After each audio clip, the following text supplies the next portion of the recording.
This is Matador News, and these are today's headlines. Apple and the FBI may be headed for a constitutional showdown. Pope Francis is celebrating Mass with hundreds of thousands on the Mexican-U.S. border.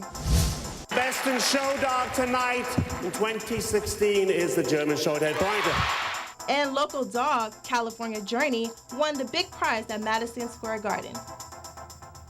Hello and welcome to Matador News. I'm Flor Tolentino. And I'm Sanestina Hunter. Apple says no to a federal judge's district court order to unlock iPhone of the San Bernardino shooter. Riverside Judge Sheraine ordered Apple to unlock the iPhone to help continue investigations.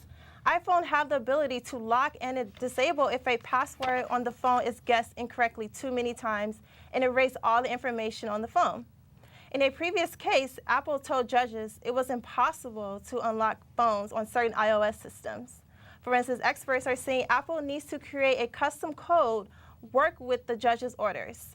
NYPD Commissioner Bill Bratton says Apple is protecting customers. And this is the crux of the issue. We need to get this issue resolved.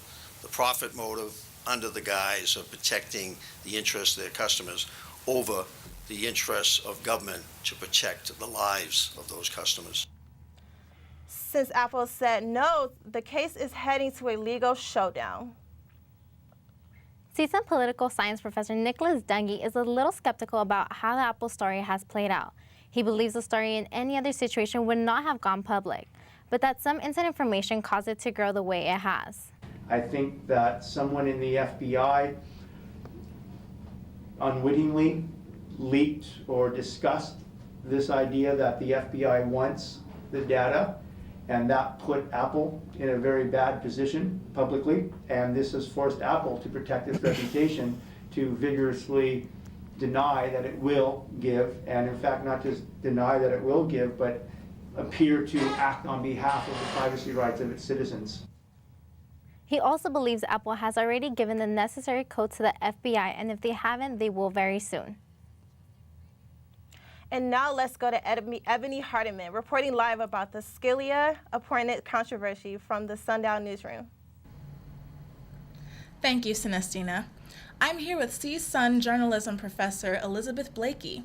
Professor Blakey has been a lawyer for 27 years. Thank you for joining us today. Thank you for having me, Ebony. Professor Blakey, why do you think Antonin Scalia's death has caused such a controversy? Well, there's an open seat at the court, and now Obama gets to nominate who's going to take that place. Could this vacancy affect the presidential nominations or the entire election itself? Well, everybody's watching what's going to happen, and all the branches are brought into play. There's a seat on the court, the judicial branch. The president and the executive branch is now going to nominate someone to take that seat, but the Senate also has a constitutional role, and they get to vote on the nomination. So everybody is in play, and it's an election year. If Obama is not allowed to nominate someone, wouldn't that be robbing him of his constitutional right as president? Yeah, well, he has the constitutional right to nominate the person who will be appointed to the Supreme Court, but the Senate also has a constitutional role, and they get to have a hearing. The Senate Judiciary Committee will have a hearing, and then they will vote on the nomination, because the Constitution gives the Senate also a role. The issue is whether the Senate's going to act fast enough to finish it before the president is no longer the president. The election is in November. The new president will be sworn in January. So technically there is enough time, but the majority leader doesn't want Obama to get the choice, because whoever has that seat will then have a lifetime appointment to make important decisions for the Supreme Court. I see. Thank you again, Professor Blakey, for joining us. And back to you, Flor. Pope Francis is visiting the Mexican city Juarez today before celebrating a large mass. Juarez is known to be a violent city near the U.S. and Mexico border. He is expected to say a prayer and lay down flowers at the border fence for over 6,000 migrants who died between 1998 to 2013. He will be performing a mass later today near the border with over 200,000 people attending and receiving communion. Federal investigators combing through an Oregon wildlife preserve have discovered firearms explosive dug in trenches. The area was occupied by a group of armed anti-government protesters for nearly 6 weeks. Federal prosecutors say these items were found near an area containing trivial artifacts. FBI was also worried the vehicles left at the scene might have been booby-trapped. 4 protesters remained until last Thursday when they surrendered. The man accused of raping an elderly Northridge woman is still on the loose. Police say the woman was dragged from her home around 10:30 about 2 weeks ago and almost sexually assaulted. A sketch was released yesterday. He is described as a black man about 30 to 40 years old, 5 feet 8 inches tall, and weighing about 180 pounds. He was last seen wearing all black shirt, jacket, pants, and shoes. Anyone with information can contact the Devonshire Division. In northern Syria, an airstrike hits a hospital in Damascus. Doctors Without Borders are saying at least 25 people have died. 9 hospital staffers and 16 others, including 1 child, were killed. 11 people were hurt. Doctors Without Borders say the airstrike was deliberate. The New York Times says Russia-supported Syrian forces are likely behind the airstrike. In presidential election news this morning, South Carolina Governor Nikki Haley says she'll endorse Florida Senator Marco Rubio. This is with the South Carolina primary 10 days away. Meanwhile, GOP frontrunner Donald Trump and President Obama are exchanging criticism. Trump tweeted this morning that Obama is the worst president in U.S. history and he should have never been elected. This is in response to what the president said about the Trump candidacy. I continue to believe Mr. Trump will not be president. And the reason is because I have a lot of faith in the American people. And I think they recognize that being president is a serious job. Trump says the criticism from Obama is a great compliment. Police say the newborn baby found in a toilet at West Covina's Subway restaurant is doing well. The infant was initially in critical condition. Employees found the baby after a woman fled shopping bleeding. She had left a trail leading to the bathroom.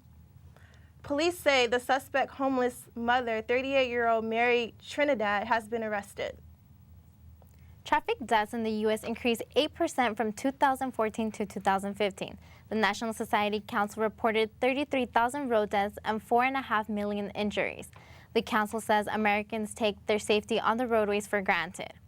The strong economy with lower unemployment rates and cheaper gas prices were key factors. Now let's go to Brittni Perez with the latest in business. Thank you, Sanestina. Latino entrepreneurs have been extremely active in doing their part to boost the economy. Stanford's Graduate School of Business said roughly 1,800 businesses in the U.S. are owned by Latinos. A business trend like this could prove fruitful, potentially putting $1.5 trillion back into our economy. Researchers say a lot of these new businesses aren't growing, but help is on the way. Stanford University started a program to help Latino-owned businesses grow and succeed. The Consumer Federation of America has found that some renters are paying more for auto insurance than homeowners. This is costing renters $112 more annually. The interest group secret shopped for typical driver policies in 10 U.S. cities and found that Liberty Mutual penalized renters the most.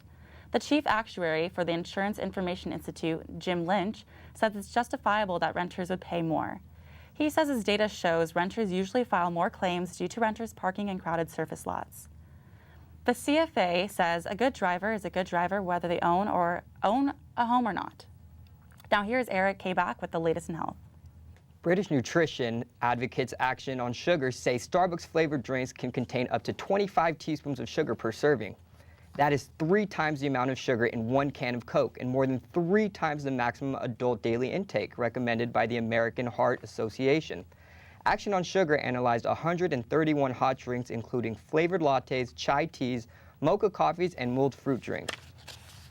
A Starbucks spokesman says the company is committed to reducing sugar by the end of 2020. The story of the first case of Zika is starting to come out. It was diagnosed 8 years ago in Colorado. CNN reports a couple from Colorado went to Africa on a trip. They later realized they had been infected due to the many mosquito bites they had acquired from the trip.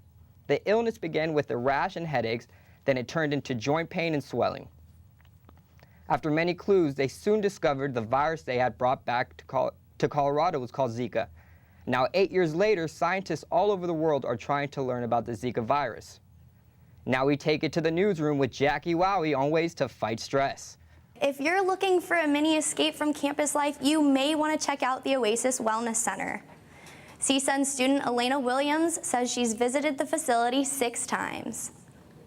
I was able to just kind of relax and enjoy my time away from class, time away from work on campus. They provided me with a lot of different activities that I could use. I could go sit in the meditation gardens. I could take a nap in the napping pods. They provide acupuncture. All the different activities that I was involved in there were really beneficial to my own health and well-being, and I could see that it was also very beneficial to everyone else around me. They also offer health and wellness workshops every Monday through Thursday. The center is located in the USU below the computer lab. The Oasis Center is available to current CSUN students and staff. To take advantage of these services, you can make an appointment on their website at csun.edu/oasis. Now let's get back to Brittni Perez with entertainment news. Homer Simpson will go live May 15th. The main star of The Simpsons will take 3 minutes at the end of the broadcast to talk about current politics and news. The voice of Homer, Dan Castellaneta, will voice the character in real time, and the motions he makes will be incorporated in what Homer does on screen using motion capture technology. The live portion will look like the rest of the show, the only difference being that Homer will be talking about current events. California Journey, a German short-haired pointer, took home the prize for Best in Show at the 140th Westminster Dog Show. The German short-haired pointer. The German short-haired pointer, CJ! The 3-year-old male dog from Temecula is the 3rd dog in his breed to take top prize. The show is more competitive this year as it allowed 7 more breeds to compete. The contest is the 2nd oldest continuous sporting event in the United States after the Kentucky Derby. Close to 3,000 dogs came out to compete each year. Now let's go back to Eric with the latest in sports. The NBA trade deadline is approaching. Teams have until tomorrow at 3 p.m. Eastern time to complete trades. The first major deal happened yesterday. The Orlando Magic sent small forward Tobias Harris to the Detroit Pistons for guard Brandon Jennings and forward Ersan Ilyasova. There has been speculation about the Los Angeles Clippers trading superstar forward Blake Griffin.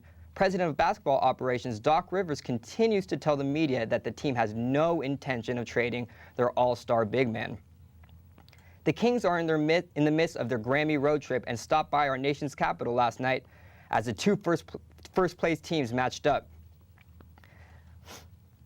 Alex Ovechkin looks ready to go. Pick up the action first period. Anze Kopitar with the rebound after his missed shot and gets the goal to put the Kings up 1-0 in the 17th minute of the first period. We move to the third period now. Scores tied 1-1. Justin Williams is maneuvering his way around the goal, gets the ball to Jason Chimera for a close-range shot against Jonathan Quick to put the Capitals up 2-1. The Caps went on to win the game 3-1. The Kings will move on to Nashville on Saturday and will try to end their 2-game skid against the Predators. The 13th-ranked CSUN men's volleyball team hosts number 11 UC Irvine tonight in the Matadome. The Matadors have not beaten the Anteaters since 2010 and will try to end their 12-game losing streak against them. CSUN beat USC last week to pick up their first road win of the season. The Matadors have a record of 8-5 this year, but are only 1-4 against ranked opponents. CSUN is led by Jacob Ciesla and Damani Lenore, who are both coming off of career performances against Cal Baptist. That's all for sports. Now let's hear about tonight's weather with Sanestina. Temperatures are expected to drop this week. But sunny California has been living up to its name the past week with record-breaking warm temperatures for February. With an average of 80 degrees, CSUN students have been enjoying this weather. Tonight, forecasters say we will expect a chance of rain and temperatures in the mid-60s throughout tomorrow. Thank you for watching Matador News. I'm Sanestina. I'm Flor Tolentino. I'm Eric Kaback. And I'm Brittni Perez.